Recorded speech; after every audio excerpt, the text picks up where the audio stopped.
বিশেষভাৱে আপোনালোকে যিহেতু প্ৰত্যক্ষ কৰিছে ইতিমধ্যে আমাৰ ইয়াত ধান মৰা মেচিন পাই গ'লি আজি যিহেতু আমি ৰঞ্জিত ধান মানে মৰা হ'ব আৰু ইয়াৰ মেচিনৰ সৈতে আজি প্ৰথম যিটো মেচিন মই ব্যৱহাৰ কৰিম নহ'লে আমি ঘৰৰ ট্ৰেক্টৰে মাৰি থাকোঁ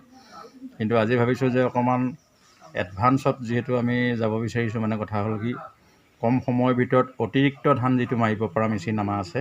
গতিকে সেইটো কাৰণে আজি মেচিনৰ সৈতে আমি মাৰিম এয়া আপোনালোকক দৃশ্যসমূহ অকণমান দেখাইছোঁ আৰু ধান ষ্টাৰ্ট যেতিয়া হ'ব পৰিৱেশটো আপোনালোকক অকণমান দেখাম বাৰু দেই